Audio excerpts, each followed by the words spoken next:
Assalamualaikum warahmatullahi wabarakatuh. Waalaikumsalam. Salam jumpa teman-teman. Merdeka. Merdeka. Oke, terima kasih. Alhamdulillah pada kesempatan ini kita melanjutkan sesi modul ajar sebagai kelanjutan dari capaian pembelajaran yang telah kita bahas 2 hari yang lalu. Ini kita akan melanjutkan apa itu modul ajar. Itu siapa yang kenal istilah modul ajar? Sudah pernah dengar? Pernah. Belajarnya? Pernah, Pak. Iya, apa coba sebutkan? Pak Modul ajar itu suatu bahan ajar yang digunakan oleh siswa untuk pendampingan guru sebagai pendamping buku mata pelajaran. Coba, bagus. Ayo Pak Edi, Bu Endang, Pak Martono, silakan. Modul ajar itu Pak, buku yang biasa dipakai murid-murid itu Pak, untuk sekolah itu Pak. Oh iya, itu buku teks namanya. Tapi kan dipakai untuk mengajar Pak, ajar Pak. Oh iya, boleh, bagus. Ada lain yang berpendapat sama atau berbeda?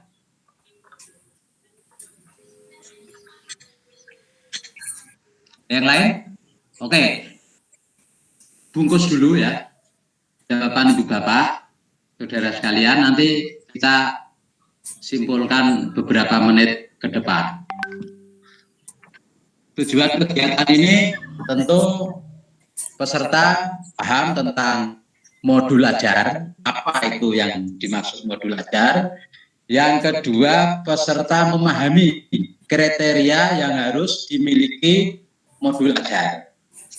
Karena nanti kita akan membuat modul ajar.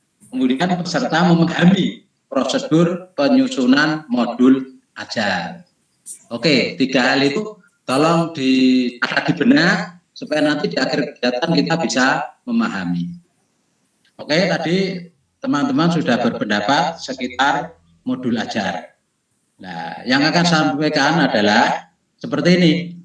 Jadi modul ajar itu ternyata di kegiatan sekolah penggerak itu berbeda dari apa yang selama ini kita pahami sebagai bahan ajar yang disiapkan guru yang berisi ringkasan materi. Di situ kalau kita mengenal modul ya, modul itu ada tujuan pembelajaran, ada materi, ada soal-soal latihan, ada kemudian tes-tes formatif, dan ada kunci jawaban.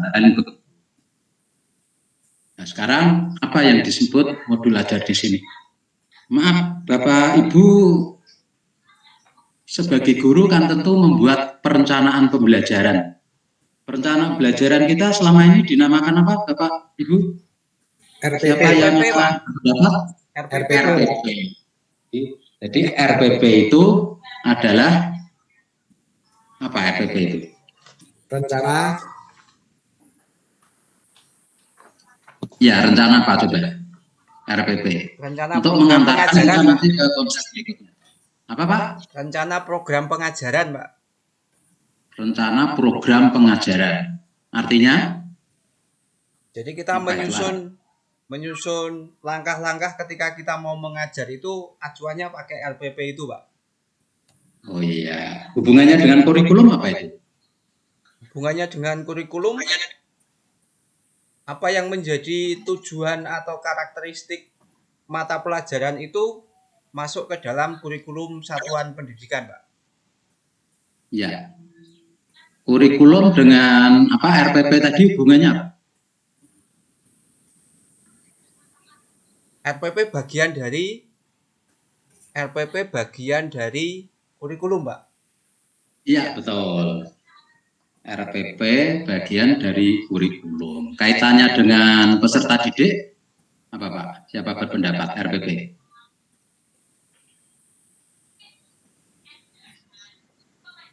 Mungkin Pak, terfokus pada anak, Pak, pada murid-murid, Pak.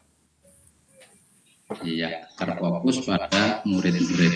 Jadi RPP itu digunakan guru sebagai pedoman guru, acuan guru ketika mengajar di dalam kelas untuk mencapai tujuan pembelajaran. Kira-kira begitu.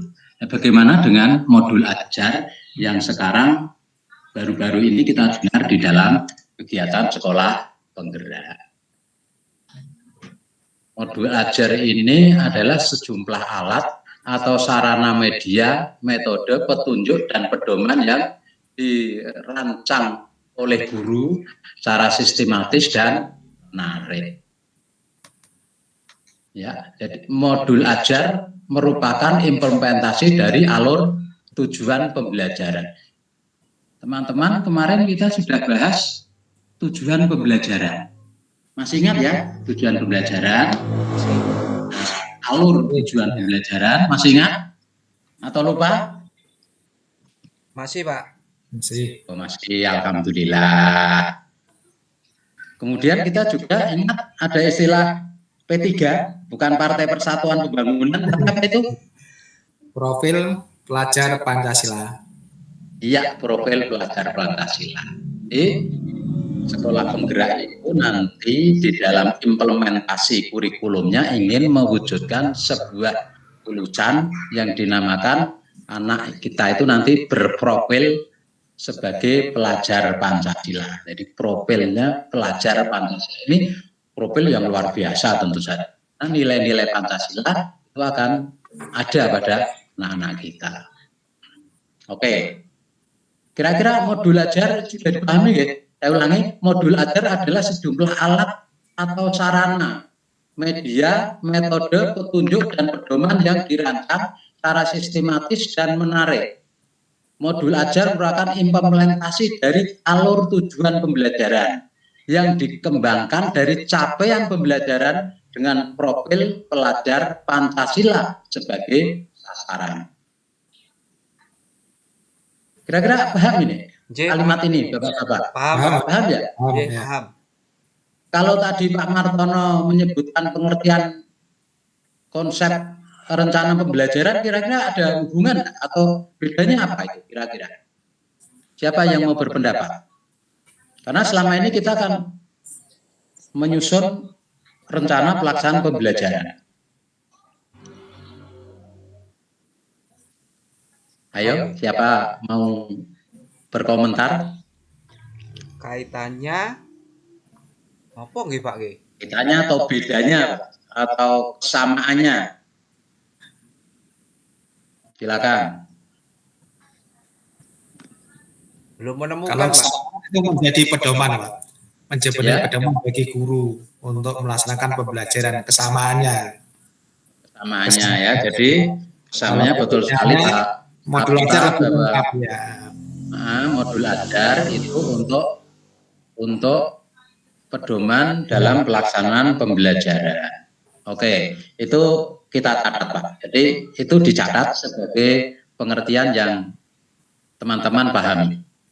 Kemudian berikutnya prinsip pengembangan modul. Yang pertama adalah esensial. Kita paham ya, sering dengar ya kata esensi. Esensi adalah hal-hal yang pokok, ya. Apa Pak? Ya. Apa paham? Kira-kira gimana? Kok ada kriteria modul ini harus esensial gitu? Gimana pemahamannya? Mungkin pengalaman dari ketika kita berproses belajar bersama dengan anak-anak itu menjadi rohnya atau intinya dari modul ajar begitu Pak. Jadi esensial itu penting begitu Pak. Oh iya, jadi yang harus dimiliki modul ajar adalah hal yang penting, hal yang pokok. Nah, istilah di sini adalah esensial. Jadi tidak ngoyo-woro kemana-mana, tapi betul-betul memang dibutuhkan dalam modul atau perencanaan pembelajaran kita. Kemudian menarik, bermakna dan menantang. Menarik gimana? Ada yang mau memberikan masukan? Menarik itu ya sesuatu yang membuat hati itu iki apa toh? Misalnya seperti itu. Kemudian, oh ternyata, oh ini ternyata